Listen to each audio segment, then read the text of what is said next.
Students, good morning to all of you. Welcome to the knowledge points. Students, हम पढ़ रहे हैं अपनी वीडियोस में क्लास +2 का चैप्टर हेलोल्केन्स एंड हेलोअरीज।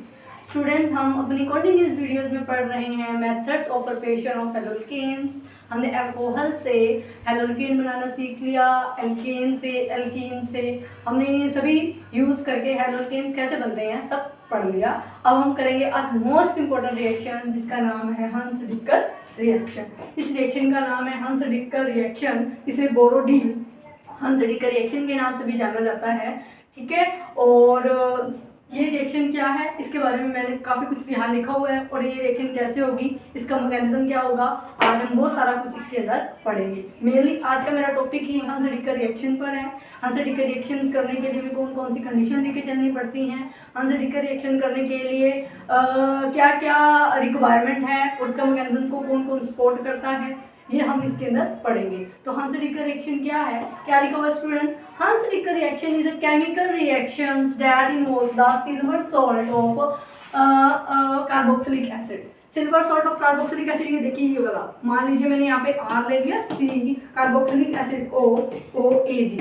इसे silver salt of carboxylic acid भी बोलते हैं, silver salt of fatty acid भी बोलते हैं। इसके अंदर आप silver salt of fatty acid लेके चलोगे, ठीक है, और आप रिएक्टिंग करोगे इसको हेलोजेंस के साथ, मेनली ब्रोमीन के साथ। और ये भी मैं बताऊंगी कौन सा हेलोजन कैसे रिएक्ट करेगा।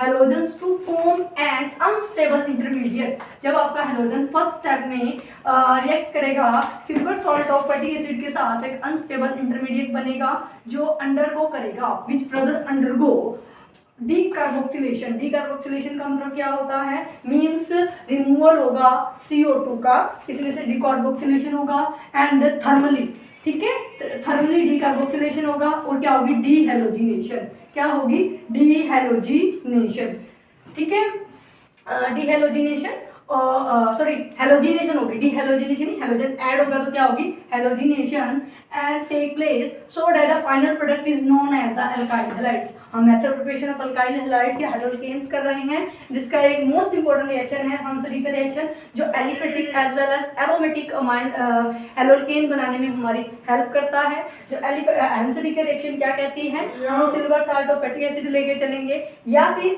Silver salt of carboxylic acid लेकर चलेंगे, और उनको रिएक्ट करेंगे हेलोजन के साथ इन the presence of CCl4। CCl4 आप क्या लेके चलोगे, एज नॉन पोलर सॉल्वेंट लेके चलोगे। हम लेके चलेंगे CCl4 जो कि नॉन पोलर सॉल्वेंट है।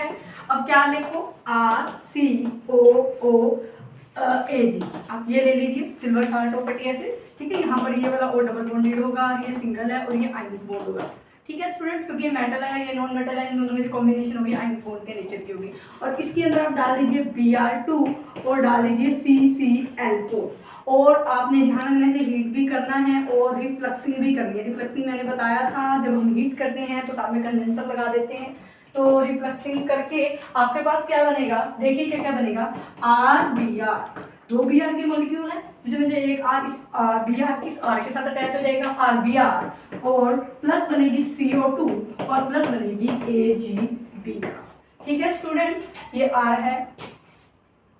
आगे देखिए, जैसे मैंने एग्जांपल ले लिया आपके सामने, C2H5 COOAG plus Br2 CCl4 at the same condition heating after refluxing, तो आपके पास क्या बन जाएगा, C2H5Br यानी bromoethane plus CO2 plus AgBr। इसी तरह से स्टूडेंट्स आप ले सकते हो CH3COOAG plus Br2 in the presence of CCl4 heating refluxing, तो आपके पास आ जाएगा CH3Br plus CO2 plus AgBr, ठीक है स्टूडेंट्स। मैंने 2-3 एग्जांपल्स आपके सामने लिख दिए हैं। अब ध्यान दीजिएगा, ये रिएक्शन जो होगी इसका मैकेनिज्म हम करेंगे, ये प्रेसिपिटेशन होके निकल जाएगी, ये बहुत स्टेबल प्रोडक्ट है, ठीक है, और ये भी इसके अंदर बहुत कम सोलेबल होता है, इसलिए रिएक्शन जल्दी फॉरवर्ड इस डायरेक्शन में हो जाएगी, ठीक है। दूसरी बात, अब दिमाग में क्वेश्चन आता है कि हम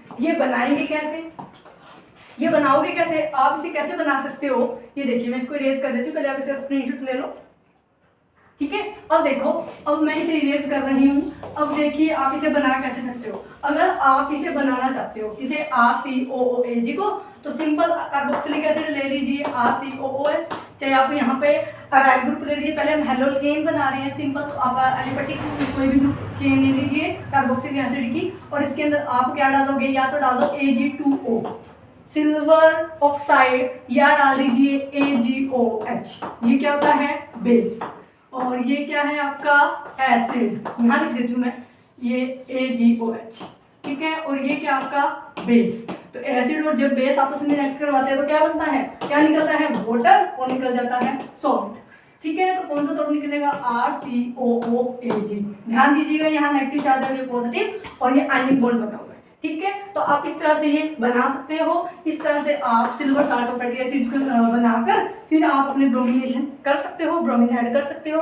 इन the presence of CCl4 heat कर दीजिए और आपके पास अपना एक कंपाउंड ब्रोमोइथेन मिल जाएगा, ठीक है स्टूडेंट्स। अब आगे देखिए, अब आगे हम इसका करेंगे मैकेनिज्म। उससे पहले देखिए, जब आपने इसे यूज करना है ना, तो स्टार्टिंग स्टेप में जब आप इसे यूज करोगे, ये प्योर होना चाहिए और ड्राई नेचर का होना चाहिए, तभी ये रिएक्शन अच्छे से होगी। तो इसका मॉइस्ट फ्री होना चाहिए, ड्राई नेचर का, प्योरिटी में होना चाहिए, तभी रिएक्शन अच्छे से होगी। इसकी आप एक कंडीशन प्रिकॉशन ध्यान में रखिएगा। अब आप आगे करेंगे इसका मैकेनिज्म, ये रिएक्शन कैसे प्रोसीड होगी।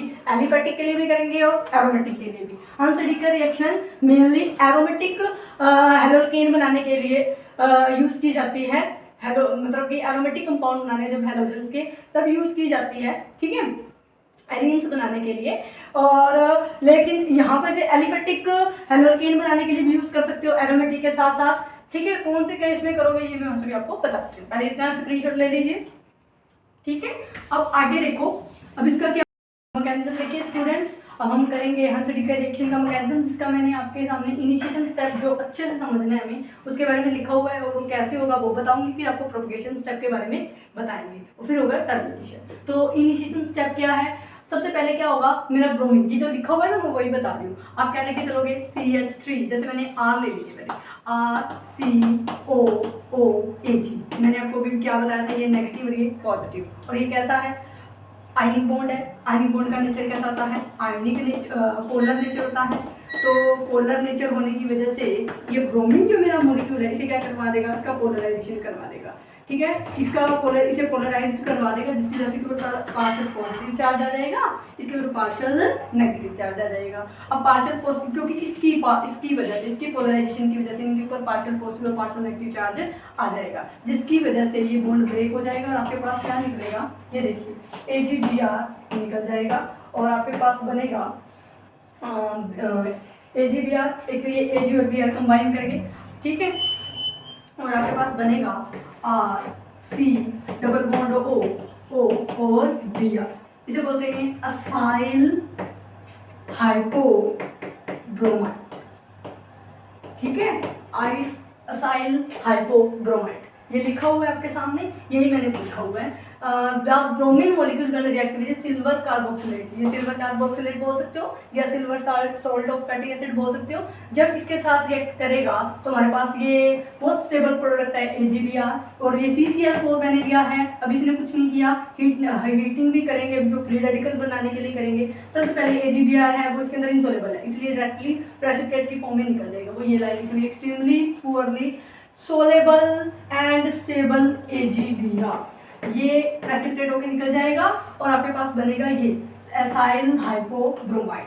अब एसाइल हाइपोब्रोमाइड क्या चीज है, ये अनस्टेबल है, वेरी वेरी अनस्टेबल है। बोलोगे क्यों अनस्टेबल है भाई, ऑक्सीजन के पास यहाँ पर 2 पेयर ऑफ इलेक्ट्रॉन्स पड़े हैं, ब्रोमीन के पास 3 पेयर ऑफ इलेक्ट्रॉन्स पड़े हैं वैलेंस शेल में, और इनमें क्या होगी, बहुत ज़्यादा रिपल्शन होगी, इस वजह से इनमें फिजन हो जाएगी, होमोलाइसिस हो जाएगा, होमोलिटिक फिजन हो जाएगा, होमोलिटिक क्लीवेज हो जाएगी, और यहाँ से एक एक इलेक्ट्रॉन लेके निकल जाएंगे, और आपके पास बनेगा RCOO फ्री रेडिकल और Br फ्री रेडिकल, ठीक है।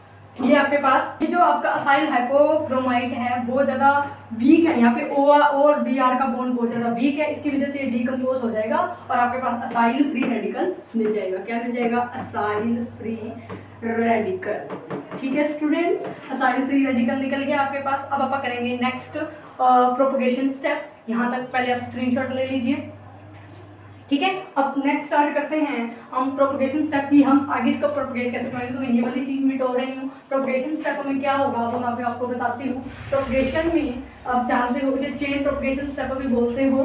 तो देखिए चेन प्रोपगेशन जैसे क्या लिख लीजिए, प्रोपगेशन स्टेप। ठीक है, अब कौन कौन निकला आप जानते हो, फ्री रेडिकल में हम बार बार कर रहे हैं, हर रिएक्शन में इसकी यूजिंग आ रही है। तो यहाँ पर आपके पास ये फ्री रेडिकल निकलेगा। कौन निकला, एक तो Br रेडिकल निकला और एक निकला आपके पास RC डबल बॉन्ड O और सिंगल ये फ्री रेडिकल ये। ठीक है, और अब इसमें इसे लेके चलेंगे RC double bond O free radical. ये आप जानते हो यहाँ से क्या निकलेगी, CO2 निकलेगी। CO2 क्यों निकलेगी, क्योंकि CO2 क्या एक गैस है और थर्मोडायनेमिकली इसकी एंट्रोपी क्या होती है, ज़्यादा होती है। तो ज़्यादा और जिस अब हम जानते हैं कि एंट्रोपी का केस क्या होता है, हमेशा मैक्सिमम एक रिएक्टेंट से जब दूसरी रिएक्टेंट या प्रोडक्ट बनता है तो एंट्रोपी हमेशा क्या होना जाती है, इंक्रीज। तो थर्मोडायनेमिकली एंट्रोपी इंक्रीज होगी, इसकी वजह से CO2 बाहर निकल जाएगा, जिसे आप बोलोगे डीकार्बोक्सिलेशन। क्या बोलोगे, डीकार्बोक्सिलेशन। और आपके पास निकलेगा R फ्री रेडिकल। ध्यान से देखिए, ये स्टेप बहुत इंपॉर्टेंट है। यहाँ से पहले क्या होगा, डीकार्बोक्सिलेशन होगा। ये यहाँ से एक यहाँ इधर इलेक्ट्रॉन शेयर हो जाएगा, ये ऑक्सीजन अपना इलेक्ट्रॉन शेयर करवा देगी और यहाँ से होमोलिटिक फिजन हो जाएगा। ये होमोलिटिक फिजन की एरो मैंने लगाई है, तो R फ्री रेडिकल निकल जाएगा। और फिर क्या होगा, ये R फ्री रेडिकल जाके दोबारा से आपके इस कंपाउंड के साथ लगेगा, हाइपोहैलाइड वाले में RCOOBr। आप जानते हो तो बहुत ज़्यादा वीक है, ये पहले ही अपने आप को तोड़ने के लिए तैयार है। जैसे ही यहाँ से Br निकलेगा तो इस Br फ्री रेडिकल से ये वाला R क्या कर देगा, कंबाइन कर देगा, तो क्या बन जाएगा, RBr बन जाएगा। ठीक है, ध्यान से देखिए। और एक लास्ट, आप जानते हो कि एक Br रेडिकल यहाँ भी निकला था, वो भी क्या करेगा, इस R रेडिकल से कंबाइन करके डायरेक्ट R रेडिकल और Br रेडिकल क्या बना लेगा, RBr बना देगा। तो मेरा फाइनल प्रोडक्ट मिल जाएगा। तो हंस-डिक का रिएक्शन का मैकेनिज्म बहुत इजी है। सबसे पहले आप ये लेके चले थे silver salt of fatty acid, ठीक है, जो कि पोलर नेचर का है। वो मेरे नॉन पोलर ब्रोमीन मॉलिक्यूल को पोलराइज करवा देगा। इसके ऊपर डाइपोल्स जनरेट हो जाएंगे, पार्शियल पॉजिटिव पार्शियल नेगेटिव। और यहाँ पर आपके पास क्या निकल जाएगा, AgBr निकल जाएगा और क्या बनेगा, RC डबल बॉन्ड OBr, जिसे बोलते हैं असाइल हाइपोब्रोमाइड। अब असाइल हाइपोब्रोमाइड बहुत ही अनस्टेबल, वेरी अनस्टेबल इंटरमीडिएट है, क्योंकि ऑक्सीजन और ब्रोमीन दोनों के पास बैलेंस शेल में काफ़ी इलेक्ट्रॉन्स हैं, वो एक दूसरे को रिपेल करेंगे। रिपल्शन की वजह से ये मेरे पास असाइल फ्री रेडिकल निकल जाएगा और Br फ्री रेडिकल निकल जाएगा। ठीक है स्टूडेंट्स, अब ये का मेन स्टेप इसको लीजिए। इसमें से सबसे पहले क्या होगी, थर्मोडायनेमिकली एंट्रोपी इंक्रीजिंग की वजह से डीकार्बोक्सिलेशन हो जाएगी और डीकार्बोक्सिलेशन होने की वजह से CO2 रिमूव हो जाएगी, इसीलिए से डीकार्बोक्सिलेशन वाली रिएक्शन भी बोलते हैं और R फ्री रेडिकल निकल जाएगा। और ये R फ्री रेडिकल दोबारा आपके इस मॉलिक्यूल के साथ भी रिएक्ट कर सकता है और ये जो फ्री रेडिकल बनाया है इनके साथ भी रिएक्ट करेगा। वैसे भी अगर आप सीधा देखिए तो ये अपने आप में टूटे ही हुए हैं, क्योंकि इनमें काफी रिपल्शन है। यहाँ से फटाफट Br फ्री रेडिकल निकलेगा, इसके साथ कंबाइन करेगा तो ये बन जाएगा RBr। और ध्यान दीजिए मैंने लिखा नहीं, इसके साथ प्लस एक और फ्री रेडिकल निकलेगा RCOO फ्री रेडिकल। तो ये बार बार चेन रिएक्शन हो जाएगी, ये चेन प्रोपगेशन के अंदर आएगा। और इस स्टेप को आप जब ये कंबाइन करेंगे, ये वाला जो मैंने बता दिया, मैंने टर्मिनेशन बीच में ही बता दिया, तो ध्यान दीजिएगा, कंफ्यूजन नहीं करनी। तो ये था इनिशिएशन स्टेप, ये भी इनिशिएशन स्टेप में आ जाएगा। प्रोपगेशन में क्या होगा, पहले डीकार्बोक्सिलेशन हो जाएगी, डीकार्बोक्सिलेशन होगी तो ये फ्री रेडिकल निकल जाएगा, ये फ्री रेडिकल जाएगा इसके पास और RBr बना लेगा और एक और फ्री रेडिकल निकाल देगा। ठीक है, और ये R और Br यहाँ RBr बना लेंगे। टर्मिनेशन इसी के बीच में मैंने आपको बता दी। ठीक है स्टूडेंट्स, तो ये था मेरा हंस-डिक का रिएक्शन का मैकेनिज्म। ठीक है स्टूडेंट्स, तो आप अपना स्क्रीनशॉट ले लीजिए। स्टूडेंट्स, अब आप करेंगे कि इस मैकेनिज्म, ये हंस-डिक का जो रिएक्शन का मैकेनिज्म हुआ है, कैसे सपोर्ट करेंगे। एक तो इसके अंदर नहीं कोई भी अल्काइल ग्रुप की रीअरेंजमेंट नहीं होती, no rearrangement of alkyl group. ये ध्यान दीजिएगा, ये इसकी एडवांटेज है, एप्लीकेशन लगा दीजिए कि फायदा है। No rearrangement of alkyl group, कोई अल्काइल ग्रुप की रीअरेंजमेंट नहीं होती। और इसका ये भी फायदा है, इसमें से साइड प्रोडक्ट RR टाइप कोई भी साइड प्रोडक्ट नहीं निकलता। ये इसकी क्या होगी एडवांटेज। और एक मैं बात बता दूं, अगर आप करते हो एलिफेटिक हेलोजन बनाने के लिए, उसके कंपैरिजन में आप एरोमेटिक हेलोजन कंपाउंड्स बनाते हो तो उसके लिए ये ज़्यादा फायदेमंद रहती है हांसी डिकर रिएक्शन। ठीक है, अगर आप एरोमेटिक बनाए, एनिन्स बनाए, ठीक है, तो आप यहाँ क्या लेके चलोगे, C6H5C डबल बॉन्ड OH मान लीजिए ले लिया, इसके अंदर मैंने क्या डाल दिया, कार्बोक्सिलिक एसिड डाल दिया, AgOH डाल दिया, एसिड और बेस, वाटर निकल जाएगा और C6H5C double bond OAG, O negative Ag positive. तो अब C6H5CO नेगेटिव Ag पॉजिटिव, हाँ जी, Br2 डालोगे इसके अंदर, सेम रिएक्शन होगी, मैं भी आपको लिख के दिखा देती हूँ। Br2 डालोगे और CCl4 डालोगे, रिफ्लक्स करोगे, ये बॉइलिंग वाला लेना है, बॉइलिंग CCl4, और जब आप ये डालोगे तो आपके पास क्या बन जाएगा, AgBr बन जाएगा, सिमिलरली CO2 बन जाएगा, और आपके पास बचेगा C6H5 और Br। ठीक है स्टूडेंट्स, यहाँ से कार्बोक्सिलेशन होकर CO2 निकल गया, ये AgBr और यहाँ इसके साथ ये लग गया। इसका मैकेनिज्म भी बिल्कुल वैसा ही होगा जैसा कि मैकेनिज्म पीछे वाली रिएक्शन में था। तो आप देख सकते हो इसका मैकेनिज्म कुछ इसी तरह से होगा, बहुत आसान मैकेनिज्म है। सबसे पहले आप इसे लेके चलोगे, C6H5C double bond O negative Ag positive, break करवाएगा Br को, डन पॉजिटिव डन नेगेटिव, और आपके पास AgBr निकल जाएगा और C6H5COOBr बन जाएगा, बेंजोइक हाइपोब्रोमाइड बन जाएगा, बेंजोइक हाइपोब्रोमाइड लेके चलेंगे। ठीक है, ये बहुत ज़्यादा अनस्टेबल है, तो आप जानते हो इसमें से क्या निकलेगा, होमोलिटिक फ्यूजन हो जाएगी, हीट करोगे, होमोलिटिक अनस्टेबल है वैसे भी, तो फटाफट से Br फ्री रेडिकल निकल जाएगा, और C6H5CO ये बड़ा फेमस फ्री रेडिकल है, ये निकल जाएगा। ठीक है, ये फ्री रेडिकल क्या करेगा, जाके किसके साथ रिएक्ट करवाएगा, C6H5C डबल बॉन्ड O और फ्री रेडिकल प्लस जो मेरा ये वाला कंपाउंड था इसके साथ, और यहाँ से इसका Br लेके यहाँ से ये लिख लीजिए C6H5C डबल बॉन्ड OBr। ठीक है, नहीं पहले क्या होगी, डिकार्बोक्सिलेशन होगी, डिकार्बोक्सिलेशन होगी तो इसमें से क्या निकल जाएगी, CO2 और फ्री रेडिकल निकलेगा C6H5। यहाँ से सॉरी मैं बताना भूल गई थी, यहाँ पे क्या होगी, डिकार्बोक्सिलेशन होगी, ये वाला यहाँ शिफ्ट हो जाएगा, डिकार्बोक्सिलेशन होने के बाद ये फ्री रेडिकल निकलेगा जो वापस अटैक करेगा इसके साथ और मेरे फ्री Br रेडिकल दोनों के साथ, और कंबाइन वैसे ही हो जाएगा। सेम प्रोसीजर है, तो ध्यान दीजिएगा। सबसे पहले आप ये वाला कंपाउंड लेके चलोगे, AgOH डालकर ये बना लेना, ये मोस्ट फॉर्म में लेना है।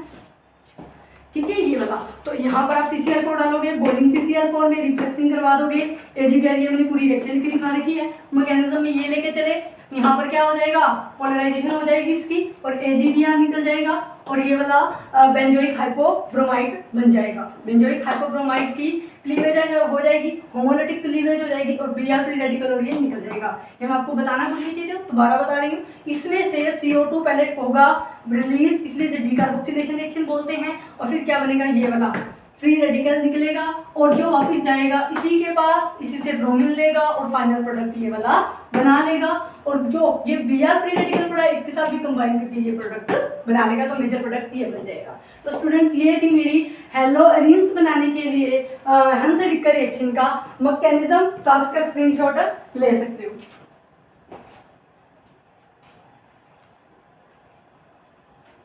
स्टूडेंट्स अब बात करते हैं कि आप कौन सा हेलोजन यूज कर सकते हो, कौन सा नहीं। एक बार Cl2 लिख लीजिए, एक बार Br2 का तो मैंने बताई और एक बार I2। F2 तो रिएक्ट करते ही नहीं, F2 तो पहले ही छोड़ दूंगा।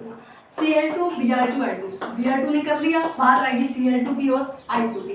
बात करें Cl2 की, तो अगर आप silver salt of fatty acid के साथ अगर डालते हो Cl2 तो हाँ जी हांसी डिकर रिएक्शन हो जाएगी सिमिलरली, लेकिन जो आपको यील्ड मिलेगी वो बहुत ज़्यादा लो मिलेगी, इसलिए इतना अच्छा मेथड नहीं होता। तो Cl2 की तो बात यहीं खत्म हो जाती है। अब बात करते हैं I2 की, तो अगर ऐसे लिखोगे CH3COOAg प्लस I2 और कर दोगे, तो यहाँ पर हांसी डिकर रिएक्शन नहीं होगी।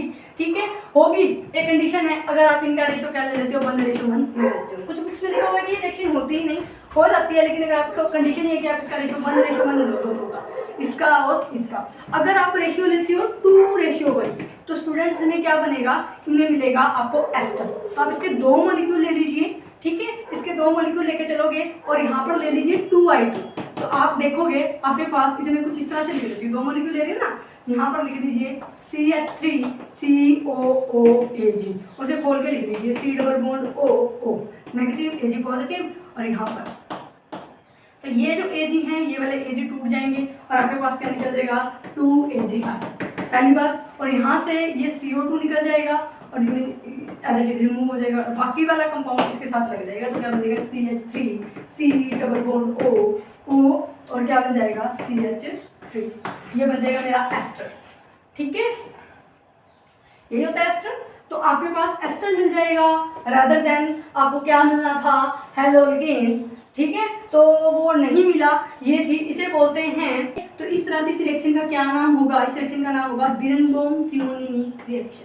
ठीक है स्टूडेंट, और अब मोस्ट इंपोर्टेंट बात आती है कि हमने CCl4 क्यों यूज किया था। CCl4 नॉन पोलर सॉल्वेंट है, ठीक है, जिसके अंदर जो हमारे पास Ag भी आ रहा था या ठीक है आ रहा था वो अच्छे से सोलेबल था, सॉरी बिल्कुल भी सॉल्युबल नहीं था, इसलिए इसके प्रेसिपिटेट्स इजीली बन जाते हैं और ताकि रिएक्शन आपकी स्मूथली हो सके इसलिए हम रिएक्शन यूज करते हैं। ठीक है स्टूडेंट्स, तो ये थी हमारी हंसडी रिएक्शन। आजकल हंसडी रिएक्शन का और भी अपडेशन आ रहा है जिसके अंदर मर्क्यूरिक ऑक्साइड यूज करते हैं, वो हम कभी बाद में करेंगे। तो इतना हम HGO यूज करते हैं इसमें, तो अब उसे हम बाद में करेंगे। तो आज जो मेरा टॉपिक था हंसडी रिएक्शन का, मुझे उम्मीद है कि आपको समझ में आया होगा, उसका मैकेनिज्म समझ में आया होगा, हेलोल्केन्स के लिए, हेलोअरीन्स के लिए अलग अलग। ठीक है, आप प्लीज़ अपन इस मैकेनिज्म को खुद अपनी नोटबुक पे करके देखिए, फिर आपको और अच्छे से समझ में आएगा। फर्स्ट वन बाय स्टेप कब होमोलिटिक फ्यूजन करवाना है, कौन सा आयनिक है और कौन सा कोवलेंट है, ये मैं बता दूं कि जब हम ये वाला स्टेप कर रहे थे ना, ये मैंने बताना भूल गया, आई थिंक CH3COOAG, और यहाँ पर मैंने क्या डाला था Br2, और यहाँ पर बना था CHAgBr निकल गया था, ठीक है, तो आपके पास बना था हाइपोहेलाइट वाला ना CH3COOBr। तो ये जो बॉन्ड का नेचर होगा ना भाई, ये कोवलेंट होगा। ये मैं आपको शायद बताना भूल गई थी और मुझे ध्यान आया कि मैंने आपको ये नहीं बताया। ये वाला जो नेचर होगा ये होगा आयनिक और ये होगा आपका कोवलेंट नेचर। ठीक है, तो ये भी ध्यान रखिएगा कि हम कब आयनिक लेते हैं, क्योंकि ये मेटल और नॉन मेटल का बॉन्ड है। ठीक है, ये नॉन मेटल का बॉन्ड है, तो ये कोवलेंट नेचर का होगा, उसको आगे वैसे ही हमें रिएक्शन करवानी पड़ेगी। तो ये सारी कंडीशंस आपने ध्यान में रखनी है, सारा मैकेनिज्म वैसे ही करना है। तो अगर आपको ये वीडियो अच्छी लगी हो तो प्लीज़ इसे लाइक करें, ठीक है, और पढ़ते रहें। Thank you.